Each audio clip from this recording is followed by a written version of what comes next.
Call this meeting to order. Please stand for the Pledge of Allegiance.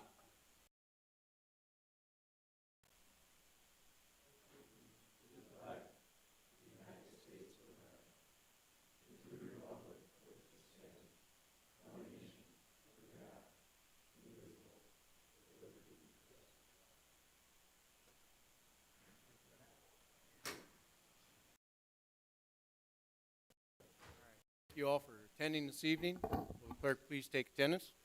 All council members are present, Mr. Mayor. All right. Item 3, action to approve the agenda. Entertain a motion to approve the agenda. So moved. Second. Been moved and seconded. Please call the roll. Avery.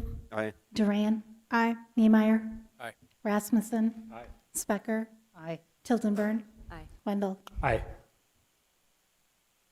Besides the business that we have at hand this evening, is there any member of the public who wishes to address the council on an item not listed on tonight's agenda? Seeing none, we'll move on. And before I have Paul get started on presenting this item, maybe set the ground rules a little bit. Comments and questions will be limited to 3 minutes per person and directed towards the mayor. And there is no granting of time from others to any of the particular speakers. I'm not obligated to give any additional time. The council and staff may respond to questions, although the comment time may be used to address questions to the council. A speaker is not entitled to a response to any question. This is not a debate. Questions will be directed to the chair, not to others. This is an opportunity to provide facts regarding the agreement. Council can call for a point of order, or the mayor can interrupt the speaker. And we will have Paul Brusino first this evening, and then after that, Patrick Daly from the Ryan Companies, George Strunz and Stephen Shackett from Stephen Shackett Appraisal, and then Tim Reed, our BEDC director. Is he online, Bonnie? Yes. Okay. Is from BEDC will be also giving comments. Please proceed. All righty. Thank you from here, and I didn't realize how loud that mic is. So I'll try not to speak too loud, but thanks for the opportunity to present this item before City Council. For those that are joining us at home, I'd like to just spend a little bit of time on the history of the marketplace, where it's located, to try to educate individuals about the marketplace, especially if they're just now tuning in. The marketplace, for those that don't know where it's at, it's located directly east of the interstate, I-29, and directly north of 6th Street. It's approximately 26.25 acres.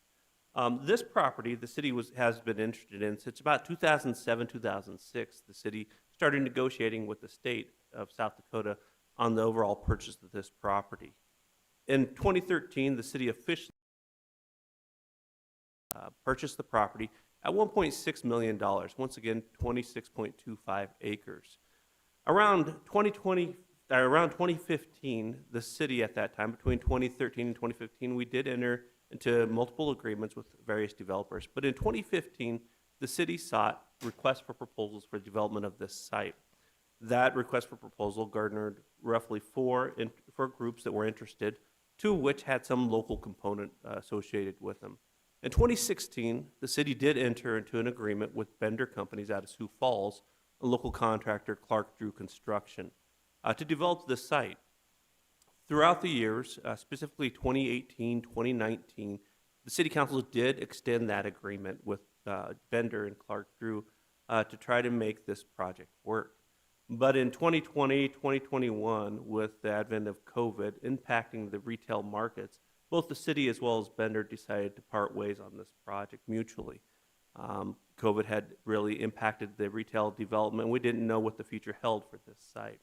In 2022, we started conversations with Ryan Company for this site. Ryan Company had contacted us and sought an agreement for roughly 18.5 acres. And in February of 2023, just a year ago almost, the city entered into an agreement for the development of 18.5 acres for a large box retailer, a national retailer that still has been unnamed to this day, but everyone is fully aware of some of those individuals that we were speaking with.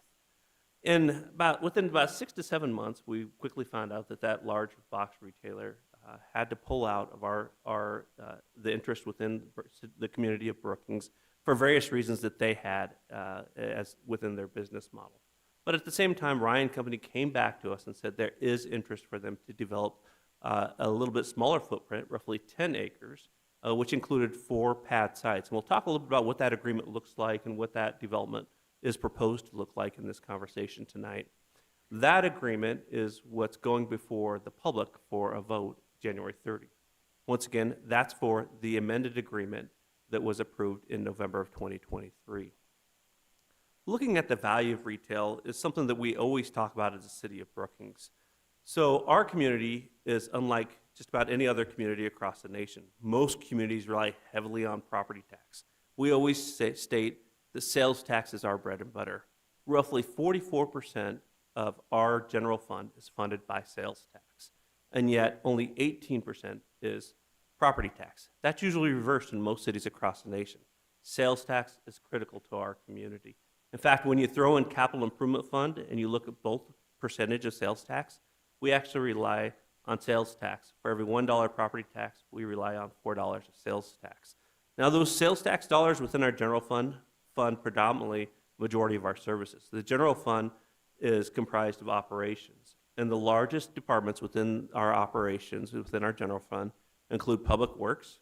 So, for example, the streets crews that cleaned our streets this last snowstorm, they're part of the general fund. Park and recreation, as well as the public safety, police officers as well.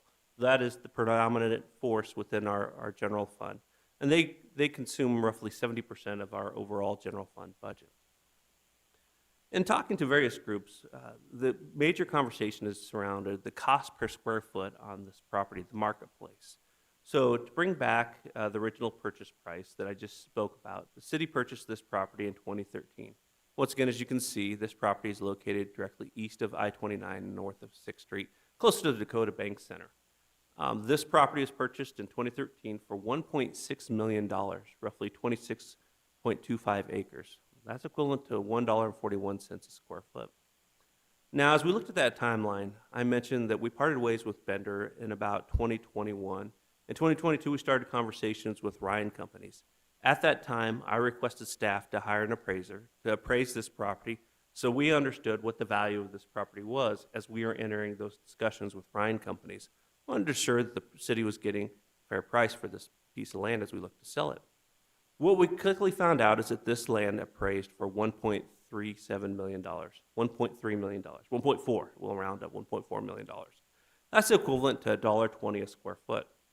As you can quickly see, there's a difference there from what we purchased it at. And when I asked city staff to ask the appraiser to help me understand what that difference was, I quickly found out and understood that this land here, though it's viable and though it looks great right adjacent to the interstate, and looks like it could be developed relatively quickly, it has quite a bit of hindrances that have to be overcome. And a lot of that is infrastructure that is needed. But also, when looking upon comparability, this is a very large site, 26.25 acres. And it's difficult to compare this to a smaller 2, 3, 4 acre lot. Our appraisers who did provide the appraisers are here tonight, and they'll talk more about that, how that appraisal process occurred. But at the end of the day, what we do know now is to develop roughly 4 lots, 10 acres. It's going to cost roughly $10.2 million. That's the equivalent of $19.10 a square foot. You add on top of that, that raw land that we're selling this for at $1.40, that equates to $20.50 a square foot. But to help people at home who are watching this and those council members that haven't seen this, the site development requirements, we'll walk people through this. First, it's the stormwater. If you look over here on the west side of the interstate, a lot of this ponding and stormwater actually crosses right here across the interstate onto this DOT land. What we found out in 2023 with that previous potential sale of 18 acres, there's a lot of engineering done by Ryan Companies on this. What we found out is it was going to cost $500,000 to almost $750,000 to mitigate this stormwater. That's a large impact on this land to develop it just for the stormwater. When we look further about regarding the streets, we know and understand that there's only there's the ability to go right in, left in, but only a right out is possible here on 6th Street with one entryway off of 6th Street. Most national retailers will require multiple ingresses and egresses. So there is a requirement, and we've been looking into an additional road on some city property as well as private property outside of this development for a secondary ingress egress. Furthermore, beyond that, there's additional interior roads that's needed to develop this entire site. So as you can see, looking at comparability, this is unlike any other site. I know that there are some sites that we'll talk further about within proximity, but this requires a whole network of streets interior as well as stormwater mitigation. There's been questions about water and sewer as well. The infrastructure is located on the outside of this site. The blue is represented by water, the green is sanitary sewer. So as we look at this, the water specifically, the water does need to come into the site and be distributed throughout for the 4 pads to make them viable. You look at the sanitary sewer, there is a line here that comes directly into the site. This is part of the old DOT site. However, that's a 6-inch pipe. What we understand is that BMU would require up to an 8-inch pipe, so that pipe would need to be replaced. More importantly, as we look at the stormwater, as we look at the sanitary sewer, there are regionalization opportunities here to further develop the Weiss property to the north and the entire property as we look on the east side of Brookings. And so there's some upsizing available to really capitalize on the development of the remaining pieces of property. So this line, though it's there, 6 inches, we would have to upsize it. I'm sorry, Ryan Companies would need to upsize it. And then, of course, there's infrastructure throughout the entire site that would need to be had. Once again, all of this interior infrastructure and work is estimated to cost, just for the first 10 acres, approximately $10.2 million, which equates once again to $19.10 a square foot. That's for the development. That's for the infrastructure to bring it site ready. You add that $1.40 a square foot, that raw land that we're selling it for, that equates to $20.50 a square foot. A lot of people have asked about Ryan Companies. Of course, they're somewhat new to Brookings, but they have been working in South Dakota for quite some time. The original agreement signed in February of last year was for 18.53 acres, roughly $1.1 million, $1.40 a square foot. Once again, that was signed in February. The amended agreement is for the same cost per square foot, $1.40, but for 10 acres. That amendment, once again, was amended in November. Ryan Companies is nationally recognized for their ability to attract and work with retailers across this nation, commercial, residential. They've worked with towns our size, but they've also worked with communities within South Dakota, one of which is just down the road. I believe it's Amazon is one that they worked with for Sioux Falls. So they've had relative work within proximity to Brookings here recently. Now, the key thing here is that cost that I mentioned, that $10 million of infrastructure. Ryan Companies is willing to take on a large majority of this infrastructure cost, the risk, if you will. The city, if we were to develop this, we would have to cut projects to fund that $10 million. But instead, the city is recommending that we are reimbursed the overall cost in which we had for the price of this land, the $1.40 a square foot. Any additional cost associated with that would be reimbursed through other incentives and means moving forward. So once again, Ryan Company is willing to take on the risk. To date, with the initial development or the initial plan of the 18.5 acres that has since been set aside, that ended up costing Ryan Companies close to $200,000 to engineer. In the past agreements, with Bender, for example, the city did provide funding for the development of that site. But Ryan Companies, to date, has taken on that burden, roughly $200,000. When the referendum came forward, they have since stopped all engineering, all potential development on this until they know the outcome of the referendum. Therefore, we don't have a detailed site plan on this site yet, but we do have cost estimates, and once again, they are just estimates to date for infrastructure. So we do know the Ryan Company is interested in developing up to 4 sites on this first 10 acres. We do know that one of those sites is for a national grocer, one that has been talked about for quite some time here in Brookings. Wanted to talk specifically just about that one out of the 4 sites. And I will speak more to this, or actually I'll let Tim Reed, who is on the phone, talk more about the the survey that was done in 2019 by Brookings Economic Development Corporation for the entire community or county of Brookings, as well as the desire of a national grocery store. I'll leave that for him to speak more to. But what I can tell you is that there is retail leakage of millions of dollars in our community. We've done a retail leakage study in 2018 for retail, which also identified the millions of dollars leaked out of Brookings County annually. We know that there's potentially $150,000 to $200,000 alone just by a grocery store that can be attained for Brookings. That's just one of the 4 sites here. We also know that the sales tax is something that provides the programs and services that this community desires. And so it's critical that the city of Brookings constantly invest in retail opportunities. One of the things that I would also mention is that though the major anchor tenant stepped aside, Ryan Company still continued to pursue the development of this site. They came to the city of Brookings and said that this national retail grocery store is interested, as well as the potential in developing 3 other pad sites on this first 10 acres. There's been a lot of question about why not locate a national grocery store down south or other parts of the community. What I can tell the council and the public is that we cannot tell a retailer where to go. But what we have been made aware is that this national grocery store wants to be located on 6th Street. They want to be located within the marketplace. And so therefore, knowing that there's an interest in this community, in this county, to bring a national retailer, a grocery store, our recommendation was to City Council to go ahead and move forward with this agreement with Ryan Companies. So the vote is taking place January 30th. And would like to remind the people watching at home that there are 2 options for them. A yes vote means that it'll allow the City of Brookings to proceed with the amendment with Ryan Companies. And a no vote will overturn the City Council's amendment agreement with Ryan Companies. It's that simple. A couple other things I'd like to point out for those that will be voting. An early absentee voting is available right now, and that's until January 29th. And the election will occur January 30th. There are 3 site locations throughout the community for people to go to. Those sites include the Activity Center, which is just north of the library, as well as the Bethel Baptist Church and the Holy Life Tabernacle Church as well. Anyone interested more in this process can go to our city website. We've listed the link here for more information.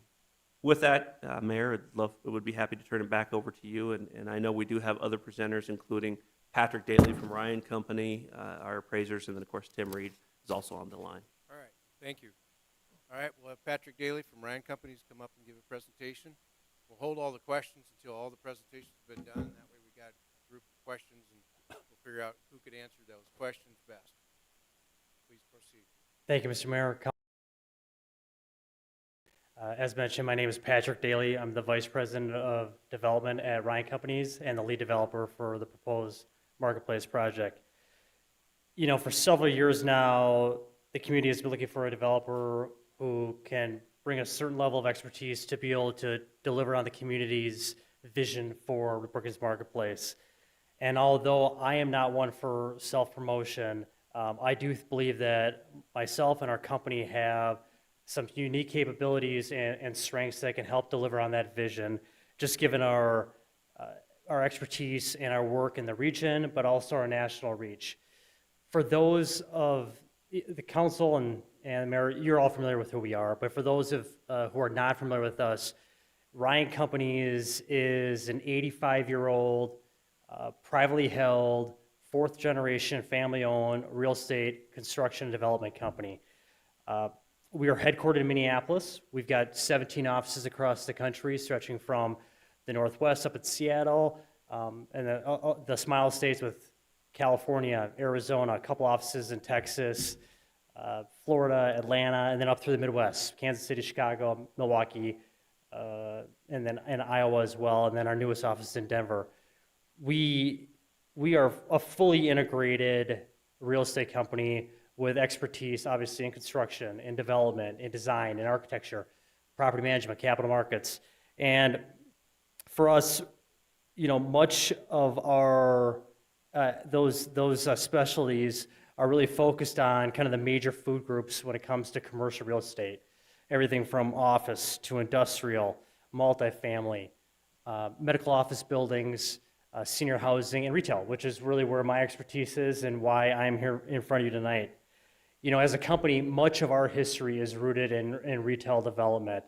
And we, as we have continued to grow nationally by building, you know, big box shopping centers, open air centers, power centers, outlet malls, and community centers similar to Brookings Marketplace, we have had our national retailers who have asked for our services and taken us across the country. And that is part of how we arrived in South Dakota and in Brookings. We had one of those clients who came to us and said, we've identified Brookings as a market of interest, and they enlisted our services to help to try to deliver on coming to this market. For reasons that have been discussed, that unfortunately did not happen, and there was a change in their business strategy for how they wanted to handle this part of the country. And unfortunately for us, we were left in a place where we could either take our ball and go home, or we figure out how to pivot to a plan B. And so with the help of city staff and council, we have tried to come up with a creative and welcomed development plan for what I'll call a plan B. As Paul had mentioned, we do have a grocer that we are in conversation with. We've been in conversations with Aldi. It was mentioned obviously on the PowerPoint. They have expressed interest in this community and this market and specifically this site. They have been doing some due diligence for this time, and then out of all the opportunities in this community, that they've identified Brookings Marketplace as their number one choice. We are also in communications with a Midwest well-known furniture company who's expressed some preliminary interest in the site. And then we've also got a whole host of service and amenity retail that have also expressed interest. Much of that interest is going to be conditioned upon us being able to secure the grocer and some of those bigger users, but I am confident that once we get an anchor in place with the new grocer, the rest of the pieces of the puzzle will come together. 26 acres in the world of retail development for someone that is working in markets across the country is a large tract of land. And as we all know, consumer behavior has dramatically changed in the onset of online shopping and omni-channel, and a lot of us shopping now with the click of a button of our phone. And with that, there has been a right sizing that I'll call that's happened with respect to retail and retail projects. In today's world, projects of 26 acres are few and far between, and in most cases, they are in large first-tier major markets. We certainly believe that with time, we will be able to finish Brookings Marketplace and develop and finish the retail there. But to be able to program 26 acres of retail in kind of one phase is not something that's feasible in today's market conditions, which is why we came forward with a proposal to develop the first 10 acres with the plan of developing the remaining acreage in a later phase, at a second phase.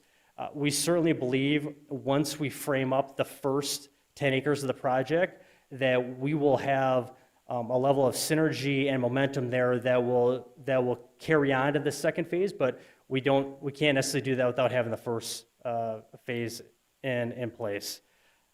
I'm encouraged by all the support that we've had from the community. I'm grateful for that. These are incredibly complex projects, as I mentioned.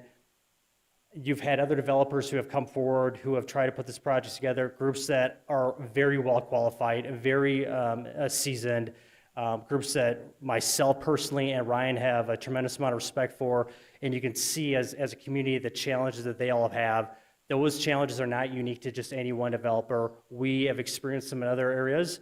We also feel like we have got, we've seen projects like this come into fruition.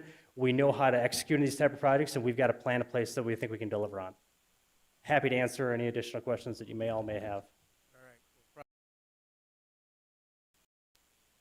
Okay, so our next presentation is from Stephen Appraisal Company, Stephen Scheckert, and his partner George.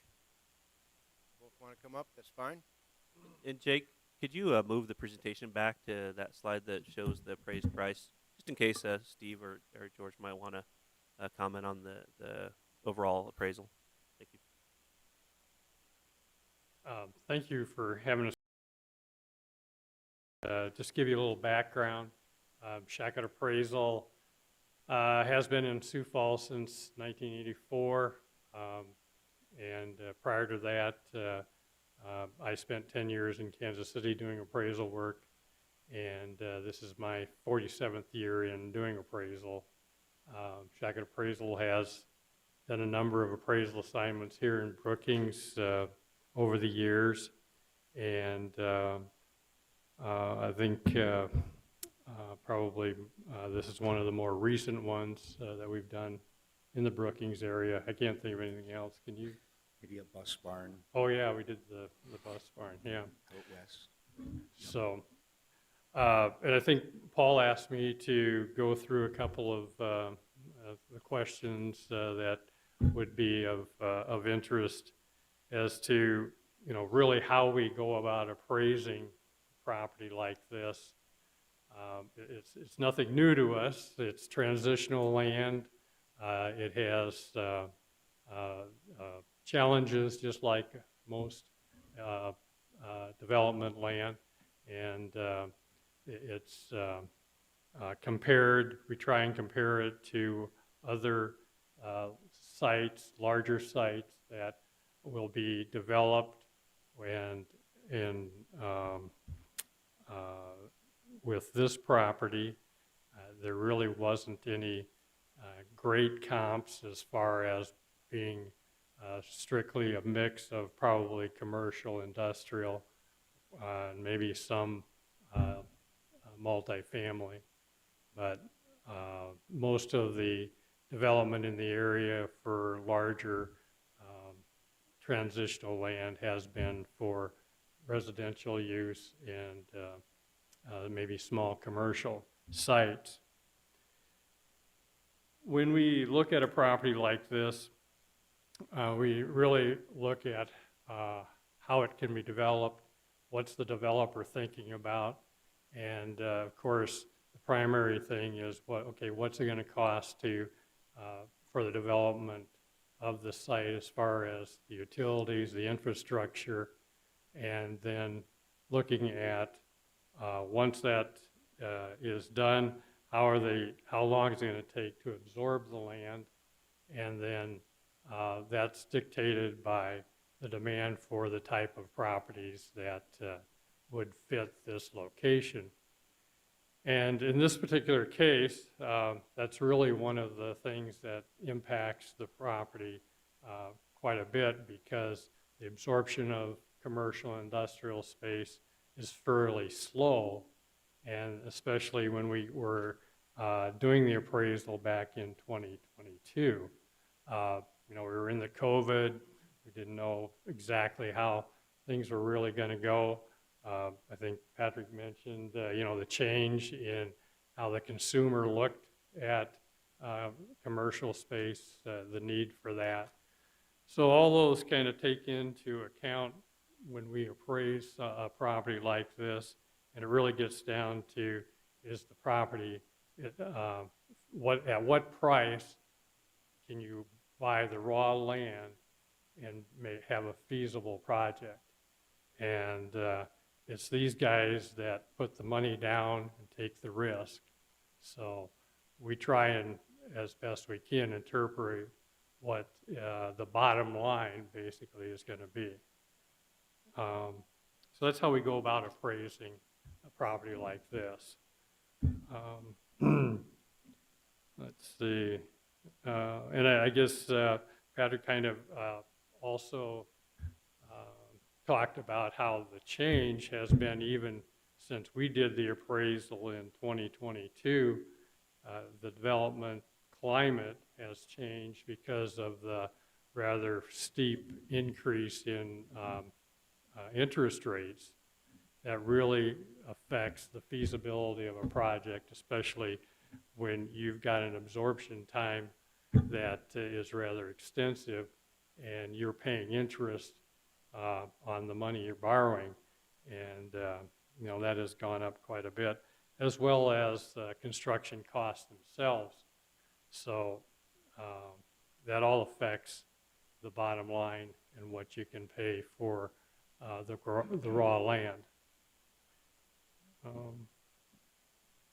Certainly, I think one of the other things that we had talked about is in the appraisal process, we do look at sites that are developed and are basically what I would call a retail price to see where that level of, once they develop the site, what can they sell the individual lots out for.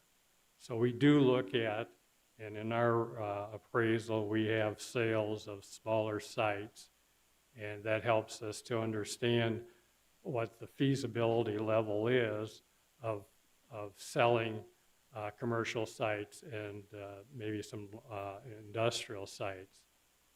And you can't really compare a 2-acre site that was ready for development to 26 acres. And, but we, like I say, it's all part of our appraisal process, though, is seeing, okay, once you develop that 26 acres, what are the individual lots going to sell for? And then how long is it going to take you to sell those out? And the time value of money gets down to what you can actually pay for that site. That's how we've appraised this property. Just more, you have any comments on that, George? No, I think that, that sums it up very well. Yeah. Yeah, I think, we'll be available for any questions afterwards. Thank you very much, gentlemen. Yep. Yes, I am, Mr. Mayor. Can you hear me? Yes, please. You're clear as a bell. Great, thank you. Good evening, Mr. Mayor, council members, and community members. I'm Tim Reed, and I serve as the CEO of the Brookings Economic Development Corporation. The BEDC's mission is to build the area's economy by leading collaborative efforts that support a prosperous place to work, live, learn, and play.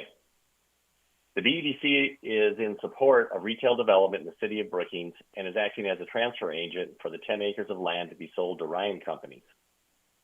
The BEDC contracted with the Dakota Institute to provide a leakage analysis and economic impact report for the project. I will be using the information from that report that was completed last Friday.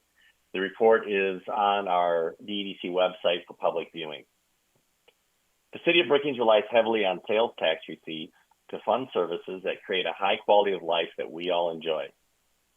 Workforce recruitment is critical considering Brookings' low unemployment rate and projected growth of industries and businesses. Retail choice and quality of life are important when attracting new residents to help solve our workforce issues. In 2019, the BEDC completed a Brookings County consumer survey and studied retail leakage. Retail leakage is when purchases that could be completed in Brookings are made elsewhere. Sometimes you don't necessarily have leakage. For example, more home improvement sales are made in Brookings than is normal for a retail trade area of our size. In 2019, it was found that we have a food and beverage leakage of $18 million. The Brookings area spends less in Brookings than what is average for a retail trade area our size.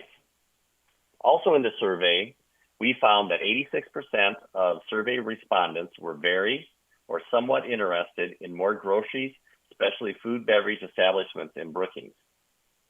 Also, Aldrey Grocery Store was the second highest choice in the survey to the question, If you could bring one new retailer and or restaurant to Brookings, what would be your choice? As I said before, there is, we contracted a new report. That report is available on the DEDC website also. The new information from that recent study found that in a 30-mile grocery leakage is $15 million. We got that information by using updated information and more sources.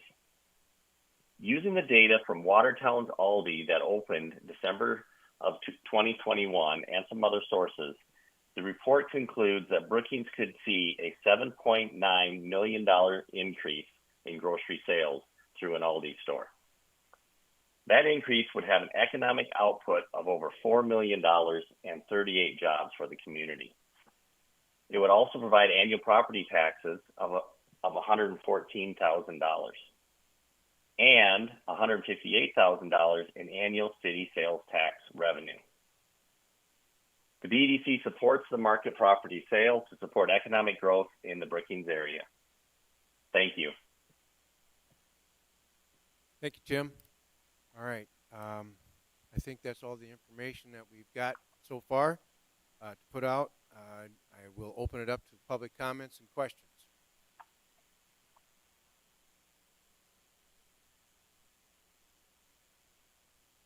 Okay. We'll move on to the council. Oh, Al, please.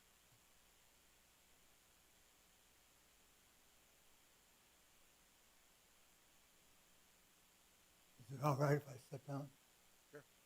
Make sure the mic's on, Al. Green light on the mic pad. Yes. I thought somebody else might be coming up first, and if somebody else wants to speak, I would step aside until they do. But I think I'm possibly the strongest advocate for developing the east side of I-29 in Brookings. And I've been at it since 1973. Now, some of you younger people may not remember that. We had started Daktronics, and in 1968, and about 1973, it was time to find a footprint where we could call that our spot and then grow from there. And one evening when I was returning from Sioux Falls from visiting with the Small Business Administration, I was stopped out at waiting for the light to change. Well, we didn't have a light then. Trying to get through the stop sign at 6th Street off of I-29 and looking off at that nice cornfield on the east. And I thought, hey, that cornfield would be a really nice spot for us to settle on. And David Gilkerson Jr. was the operator of the farm at that time. His dad, in fact, was the owner. And his son actually was a student working for us at that time. So I had called David and had a conversation with him, and we agreed to Daktronics purchasing a 10-acre site just south of where the motels were located. And we proceeded to start working on building a building. As I said, the citizens of Brookings were very helpful when we organized because they provided the money. We organized actually a public company. We sold stock locally, and the citizens of Brookings, quite a number of them, about 50, stepped up to support us. Excuse me, Al. I know that we had to make rules tonight, a 3-minute rule. I don't think the timer got started, but it never stopped at 3 minutes. I'm assuming we're past 3 minutes. All right. Am I holding up somebody else? No, but we wanted to limit the comments to 3 minutes tonight. I'm sorry. If you want to maybe finish it up, I'll give you another minute.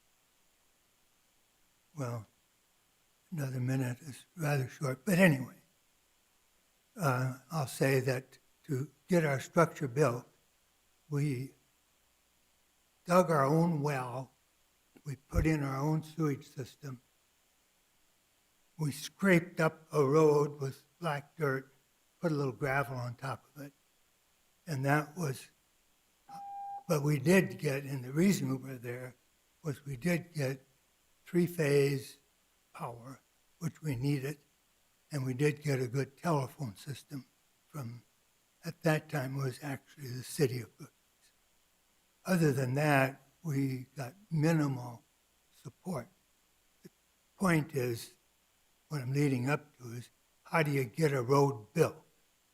That's really what this is about, this meeting, is who's going to build the damn road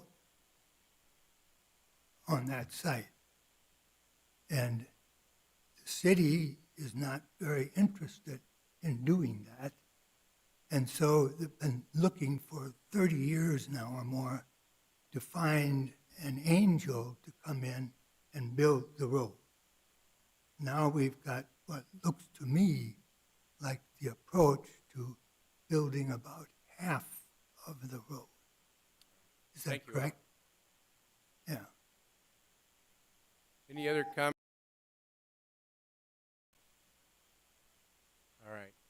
Council, questions, comments?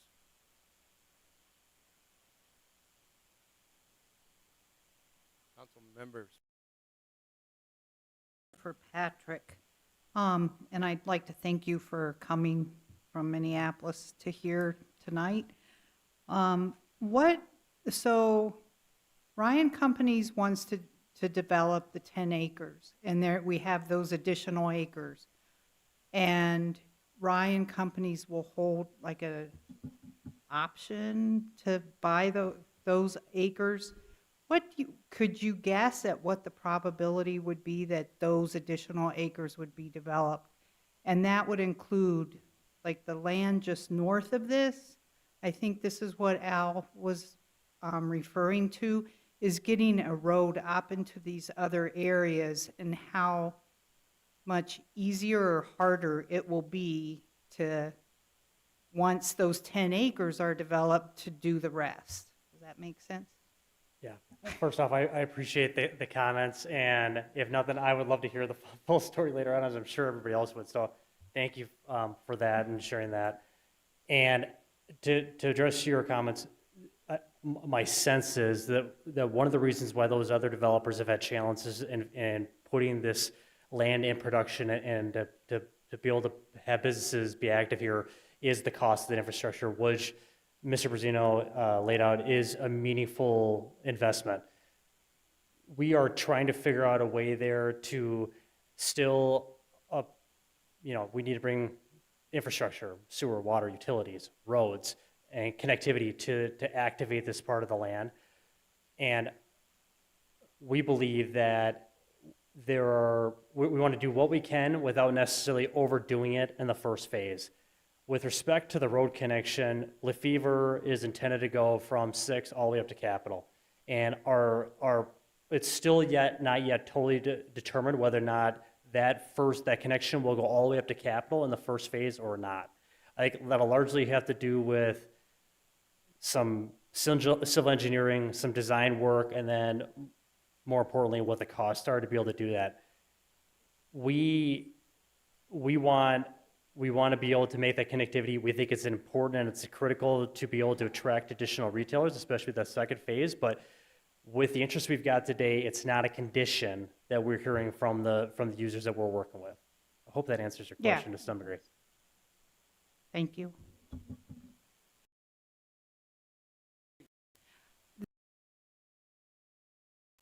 So the land was appraised in 2022, and from what you said, it sounded like between then and now, the appraised value has not increased, but probably likely decreased because of the higher interest rates. Is that true?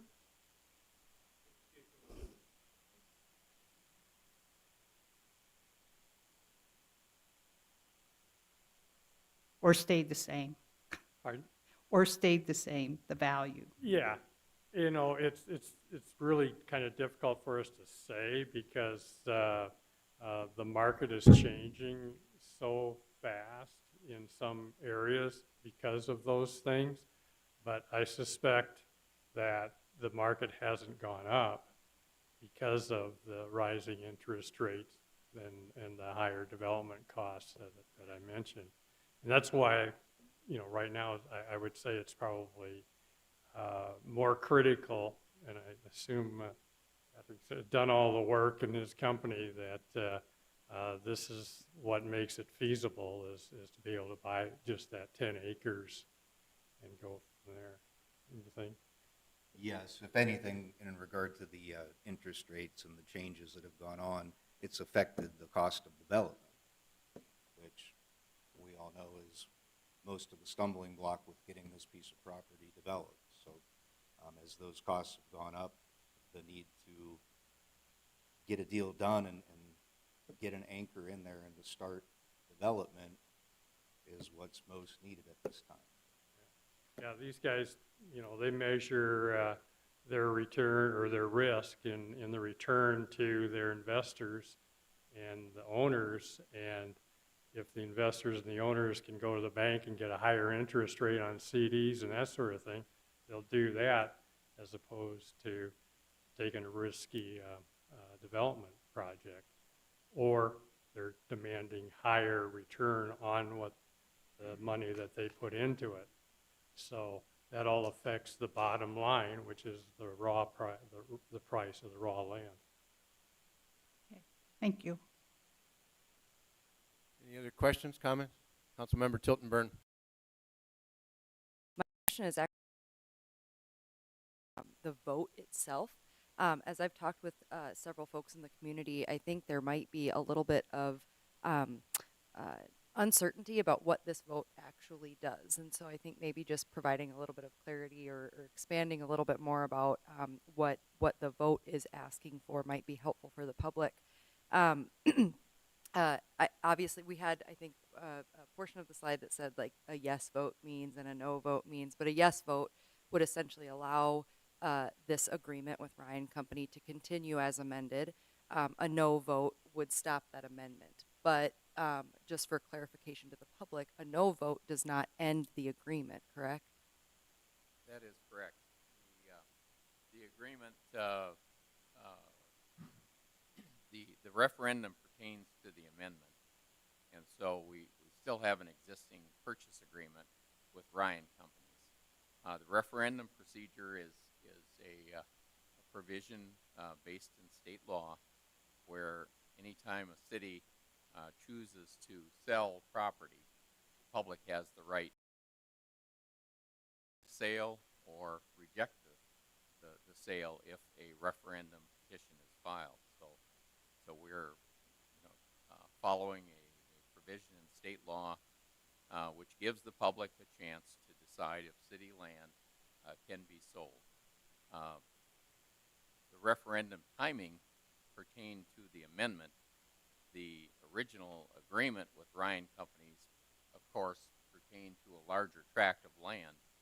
The city council has approved a smaller tract of land, so we still will need to reconcile or work through with Ryan Companies where that would leave us if the referendum results in a rejection or the termination of the amended agreement. So we do have still a working relationship, contractual relationship with Ryan Companies, even if this particular amendment is not approved. Thank you. I do think that's helpful information for the public making process, so I appreciate that clarification.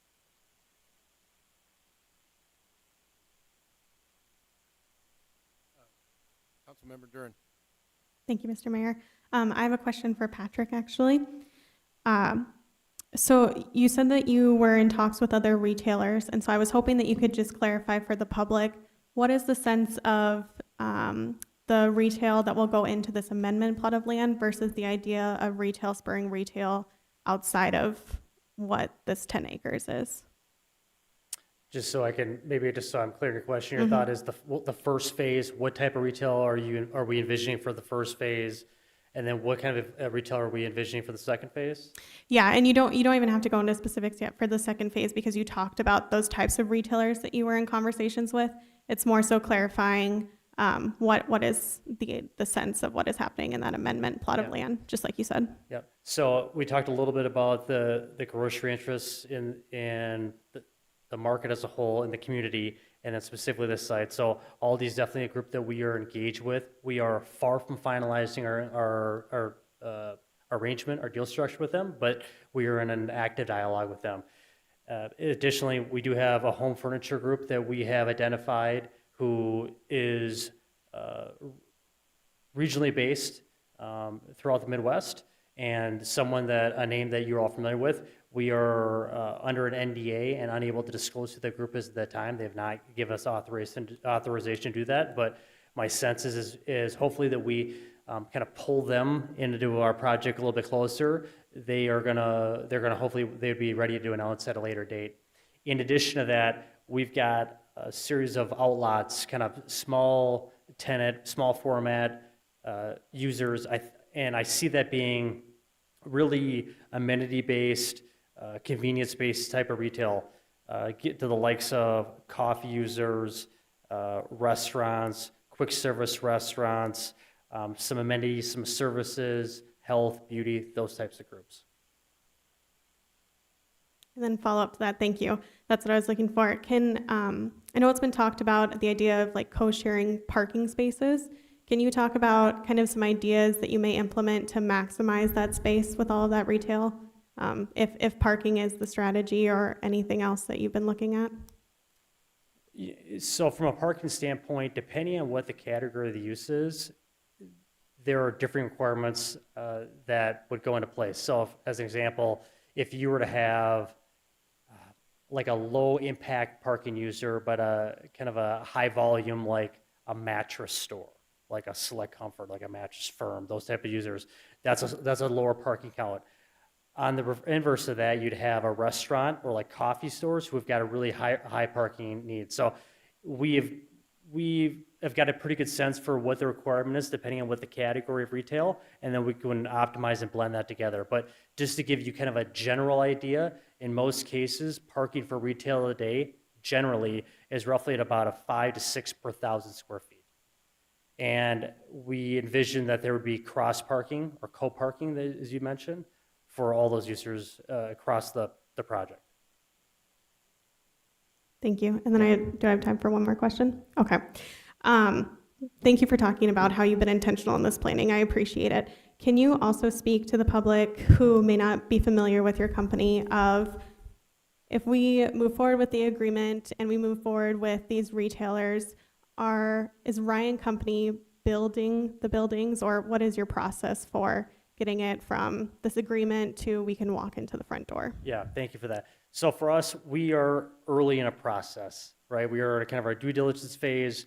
We have been for City Council and Planning Commission with site plan review and a development plan review, and obviously a TIF application at an earlier date. For us, we are fully intending to be the general contractor for the project. With that said, we have taken every opportunity to date to engage local vendors, local service providers. We have engaged with subcontractors that are local in this community.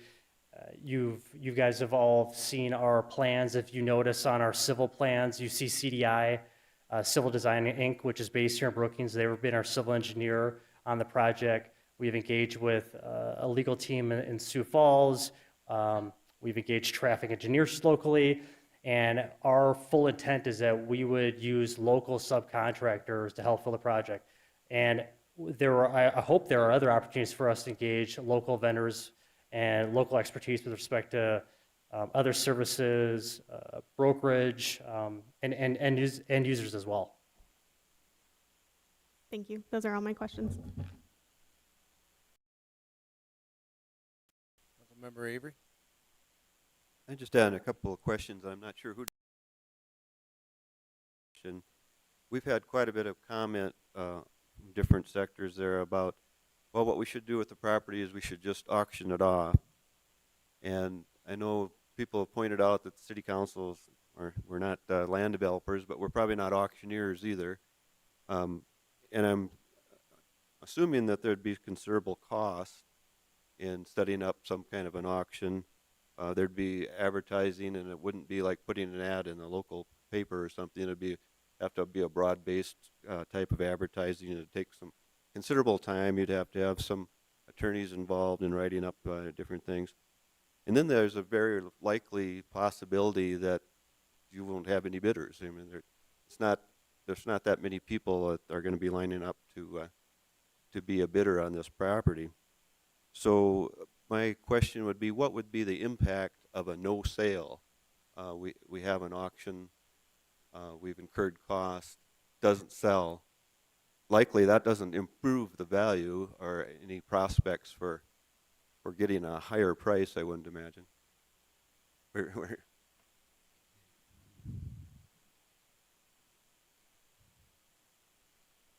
Well, if it's to address, the question, I've rarely seen a commercial land sale at an auction, held by an auction.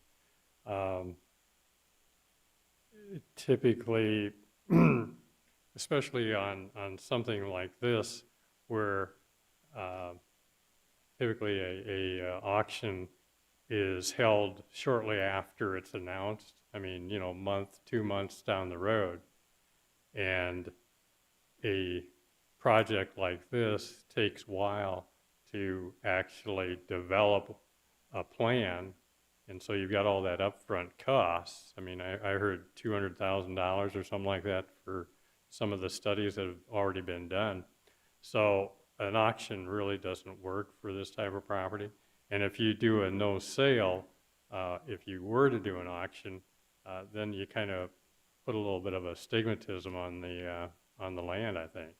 So I just haven't seen enough of them actually done to have a real strong opinion, but my personal opinion is it's probably not the right way to go.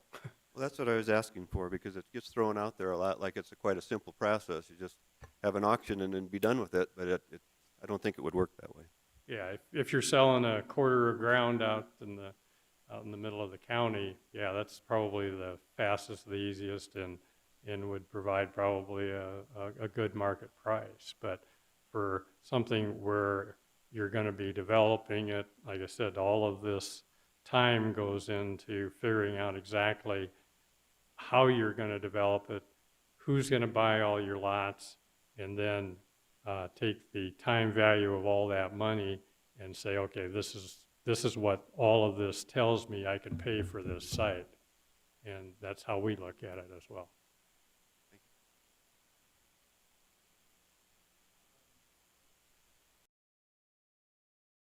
Had questions or comments that you want to make? Please come up. If anybody else in the public wants to make comments or questions, now's the time. A couple of questions popped into my mind as I listened. Number one, I believe in the development of the property. But the way I understand it, they are purchasing the front 10 acres. That is the access. My question is, if there isn't a road built strong enough, wide enough, that it would allow access to the rear 10 acres, because that's going to cost more money, then that rear 10 acres will become non-developable. The rear 16 acres will become so they can't be developed if there's no access road. And the other thing is, all these has been mentioned as a primary. There probably is not a contract because they don't have the land for sure. But if Aldi's would all of a sudden, for some reason, back out, what happens then? Those are the two questions. Access to the back, and what happens if Aldi's doesn't go through with their commitment? Okay, Bonnie, could you bring up the screen? Property map is that? Correct. Thank you. We don't have nobody has ever visioned a plat of what they're talking about. Okay, so there has to be a second entrance. I can answer this question. I know enough about this. Just to the north of the My Place Motel, there is right away there where a second access road will be built. That will be at the cost of the city, but it will be recouped in our TIF that we might put out there. We will be whole when we get done with this. But that would be up to the city to create that road. And there'd be another road up to that at least, from my understanding. Am I correct, Patrick? Okay. So with that being said, we've got access to the back side. There also is Capitol Street up on the top, which can be extended all the way across for access in the north. So with that being answered, the other question, Steve, I think you can answer that. Yeah, briefly, if the anchor tenant under our agreement is not acceptable to either party, then we can terminate our agreement with Ryan Companies. So the anchor tenant is proposed to be Aldi. It's not contractually committed at this time. We would have that right to be able to terminate the agreement if we're not satisfied. I would just add to all of that, the agreement with Ryan Company allows 16 acres, and the development of the remaining 16 acres hinges on additional access moving further north. And so working through the city, we have to agree on the infrastructure that we'll take on after it's been developed, and that's one of the intentions of the city, is to continue to grow access going further north. The information Steve just mentioned are all part of clawbacks. I think clawbacks have been asked in the past. What type of assurances does the city have? At the end of the day, the city council is in the driver's seat. The city council gets to determine that anchor tenant. And if the anchor tenant doesn't come, then the land isn't converted over to Ryan Companies. Okay. Members, Council Member Wendell? Thank you, Mr. Mayor. Opportunity over the last couple of weeks to get out and visit with dozens of community members and different organizations and groups in the community about this topic. Just trying to provide as much transparent information about the amended agreement and this property and the history of this property as folks prepare to vote at the end of the month. And I've heard a number of questions, and I sort of anticipated that there would be folks here this evening that might ask some of those questions. And so given that there aren't folks here asking some of those questions that I've heard over the last couple of weeks, I thought it might be helpful to address some of those questions that seem to be consistently asked in those groups, because I know that they're out in the community, and it would be helpful to use a venue like this evening to address some of those high points. One of the questions that I've got from some folks is, why has the city been interested in the marketplace? Why did the city purchase this property? Why were we engaged in this development from the beginning? I think for some, they have been tracking the purchase of this property for more than a decade, but for others, this has just sort of landed on their radar in the last couple of weeks. If we go all the way back to 2009 and 10, when it became clear that the South Dakota Department of Transportation was going to vacate this property and sell it, as a city, we had, I think, a vested interest in how that property was developed. It's a gateway into the community. It did present a real opportunity for retail development. The state also could have sold it to anyone. And so I think city leaders at the time recognized the opportunity and perhaps the necessity of investing in this particular property. There's also been a question about that price point and why the city paid what they did for it in 2013. What we know at the time is that the state started at a much higher dollar amount, and the city negotiated with the state down to that $1.6 million purchase price at $1.40 per square foot. And some past city leaders that were engaged in that negotiation have said, perhaps had we done an appraisal at the time, we might have recognized that the property wasn't worth $1.40 per square foot. We also did not know some of the development challenges that would be in place at the time and the changes we'd see in the retail environment over the last 10 years and the tremendous costs of financing right now a project of this scale. And so all of those factors, I think, have led to a decreased value in the property. And that's why the appraisal came through in 2022 at $1.20 per square foot, a full 20 cents less per square foot than the city of Brookings paid for it. Another question that we've gotten pretty consistently is why we agreed to an amended version of the agreement that only looked at the first 10 acres. And I think Patrick and others have done a nice job this evening talking about the details related to that agreement. I'm only speaking for myself, but I know the conversations that we were having in October and November around whether or not we should consider an amended agreement really focused on the opportunity that was still in place. We signed the original agreement with Ryan Companies in February of 2023, so that's less than a year ago right now. And we were all excited about the potential of a major retail anchor that could come into the space, and there was a lot of chatter in the community around that potential anchor tenant, and I don't know any 7 more disappointed individuals in the community than your city council when that particular tenant decided to pause their Brookings project in addition to a number of others. But we had an opportunity then to decide whether or not we could still spur some development on this property. I think Patrick alluded to us being on the 5-yard line. And in November, that's really where we were as a council. We recognized that there was a grocery tenant that was really interested in this property. It happened to be the most popular grocery tenant according to consumer surveys in the area. We knew that it would generate 6 figures in sales tax revenue in the first year. We've now affirmed that dollar total is north of $150,000 annually in potential sales tax revenue, and a third grocery store located in this development. And we felt like that presented an opportunity to move this project forward with the type of tenant that folks said they really wanted in this space. We could take our ball and go home, or we could punch this thing through. And this amended agreement did represent an opportunity to punch it in. We've had a little delay of game now the last couple of weeks, to extend the metaphor, but I think the opportunity is still right in front of us, and that is why this amended agreement for the 10 acres was attractive. The terms for the sale of the land didn't change, and that's another question we've gotten consistently is, as a part of this agreement, are we just giving the land away at a loss? The reality is we're recouping our initial investment in the land. We've got a partner that's willing to take on the tremendous development costs associated with the land that we now know just for this first 10 acres is likely north of $10 million. And we have the opportunity to generate considerable sales tax revenue. Another question that we've gotten pretty consistently is why this location and why not another location in the community? Again, we don't have an opportunity to tell a national retailer where to come in Brookings. Instead, the national retailer is familiar with our community and identifies locations they're interested in. This retailer has identified the marketplace in a pretty narrow retail corridor along 6th Street with interstate visibility is highly attractive to them.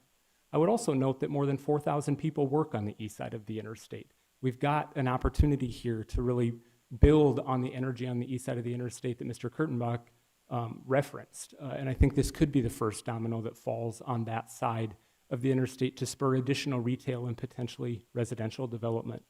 And the last note I want to make, and this is a question or a comment that has been brought up, is why is the city focusing so much energy on the marketplace when there are other commercial districts in the community? And it does feel like in the last couple of weeks we've had to focus a lot of energy on the marketplace. But in fact, over the last several years, we've focused a lot of energy on a number of commercial districts in the community. We've just launched a downtown master plan to continue to invest in our core business district.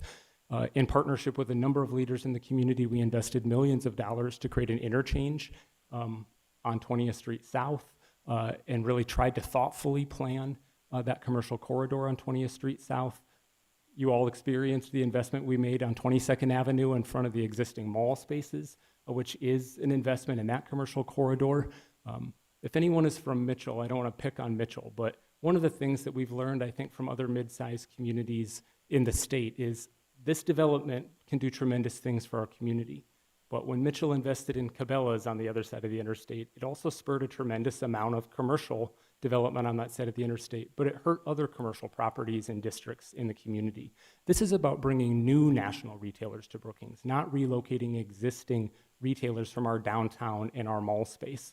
And we've seen in other mid-sized cities that didn't do this thoughtfully, that can be a drag on existing commercial districts. And so we've really tried to approach this development, the marketplace, and the types of tenants that could come into this marketplace as an opportunity to bring in new national retailers to the community while preserving existing commercial districts and investing in those districts. And so I got a little long-winded here, but that's kind of the top half a dozen or so questions that seem to pop in all of these presentations that we perhaps haven't had an opportunity to discuss directly, but I think are an important part of the thinking that went into whether or not we should amend this agreement, which is the item that is being referred at this point. And I want to assure folks that it was a real thoughtful discussion about developing this property and amending the agreement to focus on the 10 acres that presented the earliest opportunity to begin the development process.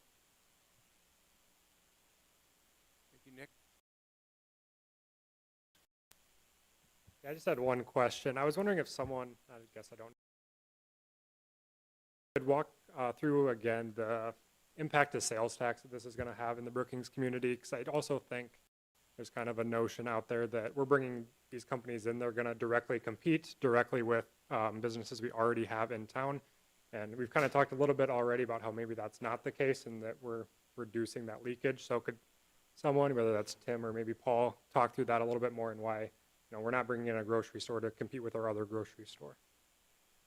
Paul, I'll let you start on that. Tim, if you want to chime in at a later time. Yeah, I'm not sure if Tim's still on the line, but I can try hitting some of that. As early as 2018, we actually worked with Buxton Company to do a leakage study on our community to understand the actual leakage. What we understand is that there's millions of dollars that are leaving this community to other communities for grocery alone, not even bringing up some of the other items or other businesses that Patrick brought up. What we know is that comparing Aldi up in Watertown to potential Aldi here, we know that it will produce anywhere from $150,000 to $200,000 just for that Aldi store. That's not including any other additional retailers or properties or development that Aldi or that Ryan Company is talking about bringing. So there's additional retail to be developed out there that can bring in more sales tax to the city. That's just for the first 10 acres that they discussed. But beyond the retail and the sales tax impact, there are other real impacts, including the labor and the overall impact. Tim, are you still on the phone by chance? I am, and what I think is important to add, Paul, is that if you look out 30 miles, there's a grocery leakage of $15 million. And using the information from Aldi starting in Watertown, we were able to compute that half of that amount, well, we would probably increase, right? So it wouldn't be taking sales from other stores in the community. It would actually be an increase of those sales. And of course, then would be an increase in sales tax. All right, thank you. Any other comments, questions from council? Councilmember Tilton-Burn. Then a question. I just want to remind folks, and I think this was stated earlier, but election day for this issue is January 30th. The vote centers were mentioned previously, but early and absentee voting is already taking place. So if folks prefer to vote early, they're able to do that already here at the City County Government Center on the main floor. I think because this is kind of a unique ballot where this is the only item on the ballot, it's important to just make sure that you get out and you cast your ballot and you vote on the issue. And whether you do that on January 30th or early, just as long as you get to the polls and you do it, that's the important part.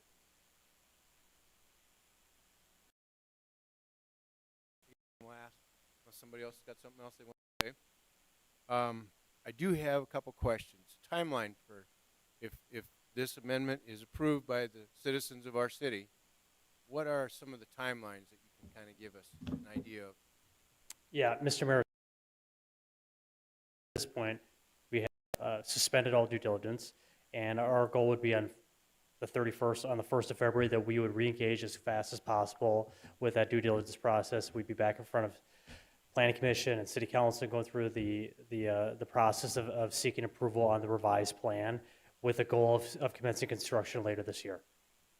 And the timeline for that construction, my sense is that when you get through the infrastructure, the off-site improvements, the site work, the buildings, and what have you, the goal would be that we would have buildings that would be open and operating for business within that 12 to 18 months after commencement of construction. Another question for you, Patrick, is I know you had mentioned that you plan on using local with local realtors and other developers if they have somebody in their back pocket. Absolutely. We've got helping us, just trying to, again, cast the widest net possible across the country with making sure that the Brookings marketplace is getting exposure, and they've been out campaigning hard on trying to attract some of those national retailers, but we certainly think that having a local flavor to the project and bringing some local users and interest into the project would be welcome. So for those groups that have got interest, I welcome them to reach out to me, and would be happy to engage as soon as possible. All right, thank you. Al, I'm okay with it to give you a little leverage if you want to come back up and finish your comments.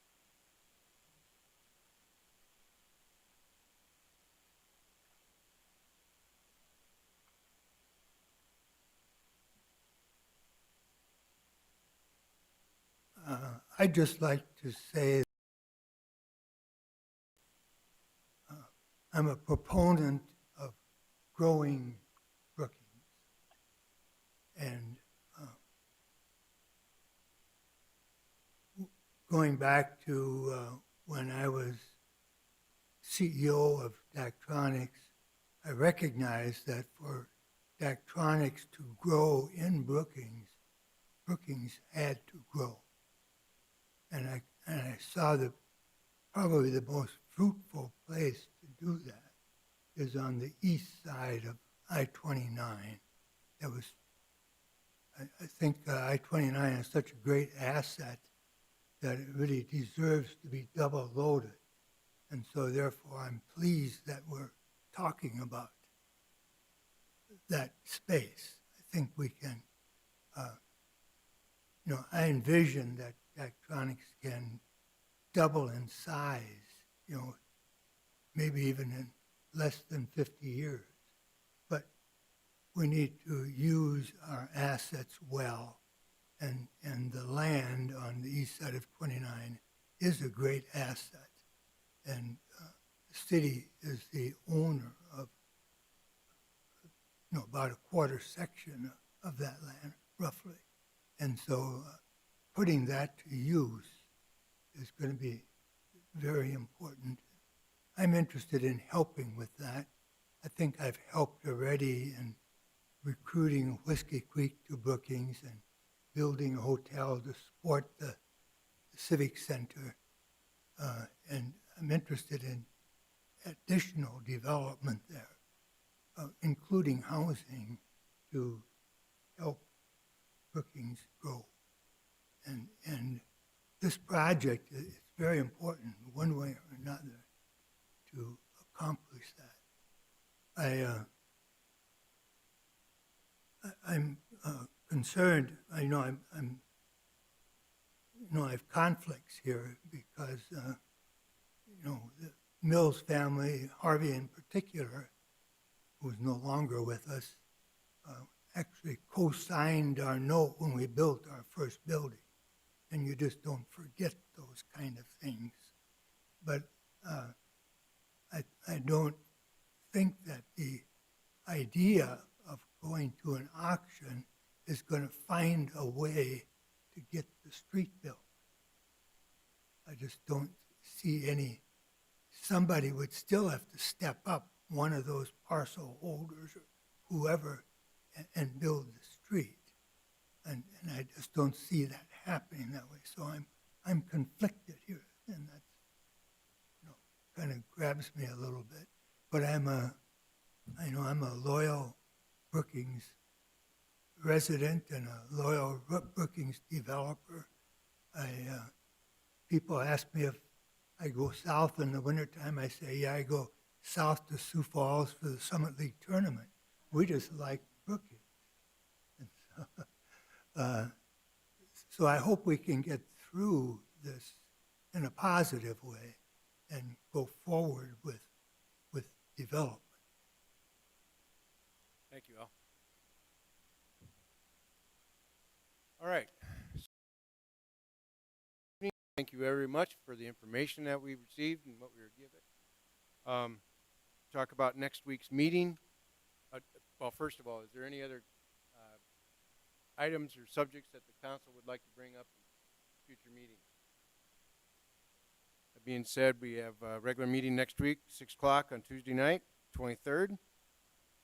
We have 9 items on the consent agenda. We have 4 different presentations, which is recognition of some Brookings employees, students report, and also the Human Rights Contest Award evening. That always is kind of a cool thing. And then recognition of a person that has served on the Human Rights Commission for quite a few years. Contracts and change orders, we have 3 items. That includes one of my favorites, the Pioneer Park band shell contract or bid, correct? And then a couple first readings, zoning and a budget amendment. Second readings on the items that we heard last week. Other businesses, we got a developer's agreement, revised preliminary plat, and a medical cannabis application. That being said, entertain a motion to adjourn. So moved. Second. All those in favor say aye. Aye. Meeting adjourned.